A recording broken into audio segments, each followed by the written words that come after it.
जय श्री कृष्ण प्रिय श्रोताओं, हर हर महादेव। आप सभी का आपके अपने चैनल शिव साधना स्पार्क में बहुत बहुत स्वागत है। इस वीडियो में हम बृहस्पति व्रत कथा का श्रवण करेंगे। बोलिए बृहस्पति भगवान की जय। प्राचीन समय की बात है, एक नगर में बड़ा व्यापारी रहता था। वह जहाज़ों में माल लदवाकर दूसरे देशों में भेजा करता था। वह जिस प्रकार अधिक धन कमाता था, उसी प्रकार ही जी खोलकर दान भी करता था। परंतु उसकी पत्नी अत्यंत ही कंजूस थी। वह किसी को एक दमड़ी तक नहीं देती थी। एक बार जब सेठ जी दूसरे देश व्यापार करने गया तो पीछे से बृहस्पति देव ने साधु वेश में उसकी पत्नी से भिक्षा मांगी। व्यापारी की पत्नी बृहस्पति देव से बोली, है साधु महाराज, मैं इस दान पुण्य से बहुत ही तंग आ चुकी हूँ। आप कोई ऐसा उपाय बताइए जिससे मेरा सारा धन नष्ट हो जाए और मैं आराम से रह सकूँ।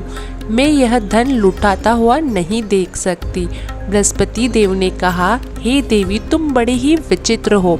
संतान और धन से कोई दुखी होता है। अगर अधिक धन है तो इसे शुभ कार्यों में लगाओ। कुंवारी कन्याओं का विवाह कराओ, विद्यालय और बाग बगीचे का निर्माण कराओ। ऐसे पुण्य कार्य करने से तुम्हारे लोक परलोक सार्थक हो सकते हैं। परंतु साधु की इन बातों से व्यापारी की पत्नी को ना तो कोई खुशी हुई। उसने कहा, मुझे ऐसे धन की आवश्यकता नहीं है जिसे मैं दान दे सकूं। अब बृहस्पति देव बोले, यदि तुम्हारी ऐसी ही इच्छा है तो तुम एक उपाय अवश्य ही करना।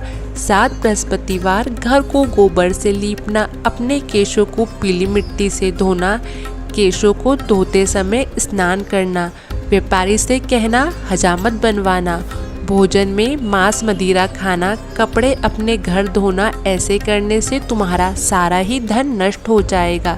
इतना कहकर बृहस्पति देव अंतर्ध्यान हो गए। व्यापारी की पत्नी ने बृहस्पति देव के कहे अनुसार 7 बृहस्पतिवार ऐसा ही करने का निश्चय किया। केवल 3 ही बृहस्पति बीते थे कि उसकी समस्त धन संपत्ति नष्ट हो गई और वह परलोक सिधार गई। जब व्यापारी वापस आया तो उसने देखा कि उसका सब कुछ नष्ट हो चुका है।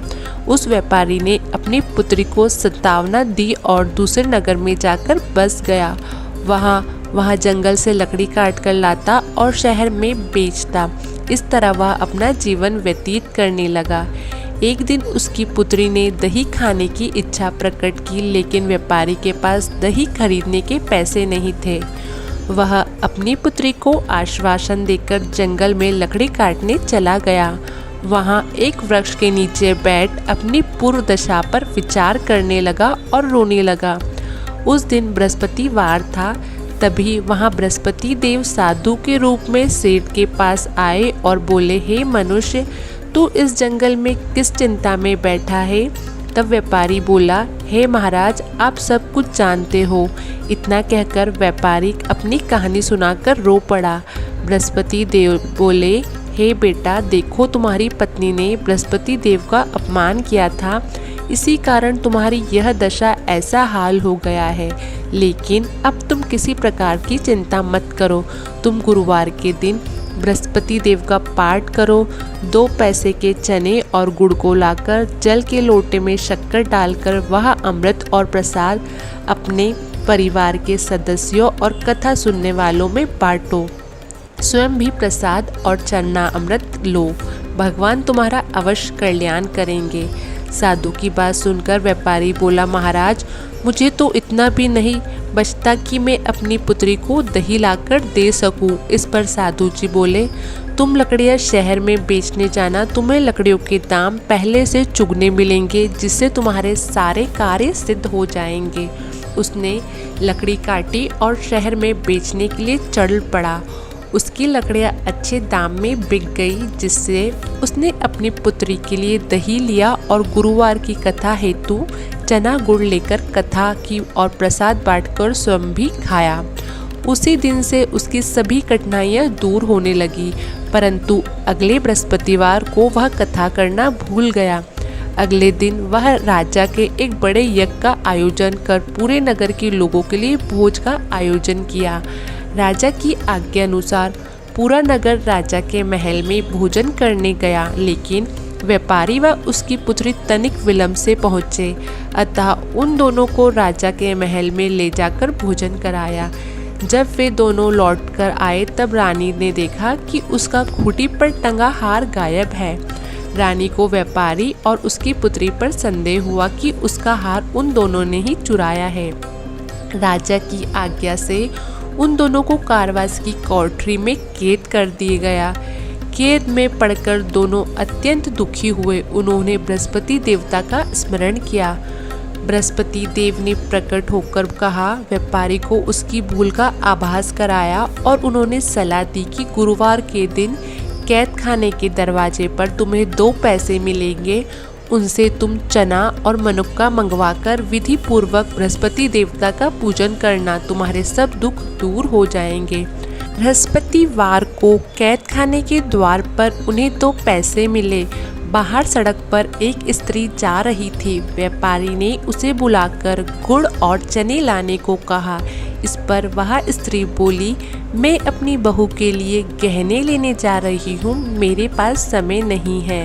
इतना कहकर वह चली गई। थोड़ी देर बाद वहाँ एक और स्त्री निकली। व्यापारी ने उसे बुलाकर कहा कि हे बहन, मुझे बृहस्पतिवार की कथा करनी है, तुम मुझे 2 पैसे का गुड़ चना ला दो।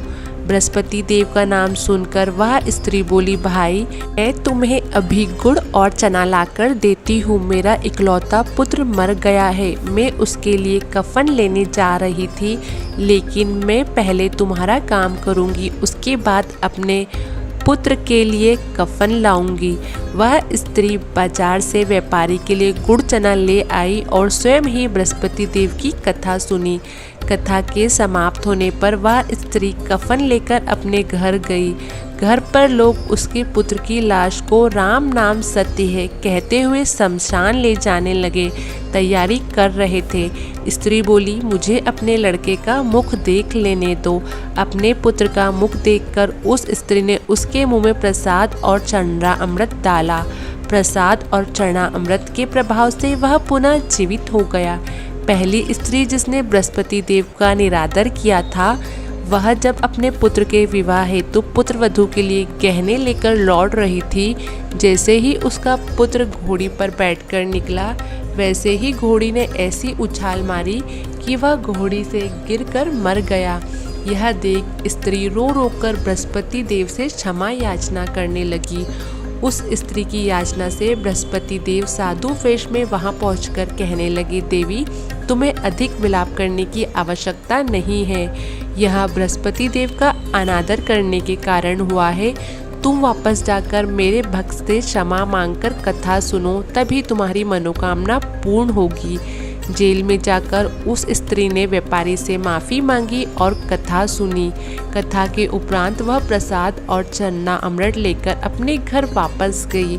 घर आकर उसने चरना अमृत अपने मृत पुत्र के मुख में डाला। चरना अमृत के प्रभाव से उसका पुत्र भी जीवित हो उठा।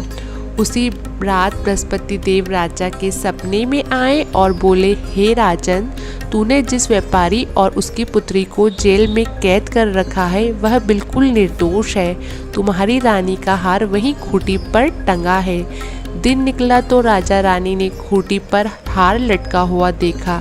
राजा ने उस व्यापारी और उसकी पुत्री को रिहा कर दिया और उन्हें आधा राज देकर उसकी पुत्री का विवाह उच्च कुल में करवाकर दहेज में हीरे जवाहरात दिए। और इस प्रकार बृहस्पति देव की कृपा से व्यापारी और उसकी पुत्री के जीवन के हर दुख का समाधान हुआ और उनको हर सुखों की प्राप्ति हुई।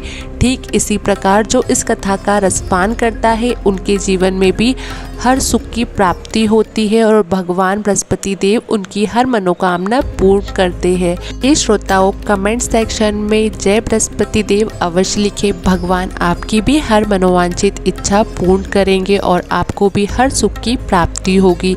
आपको वीडियो पसंद आई तो वीडियो को लाइक, चैनल को सब्सक्राइब और बेल आइकन को प्रेस करना ना भूलें।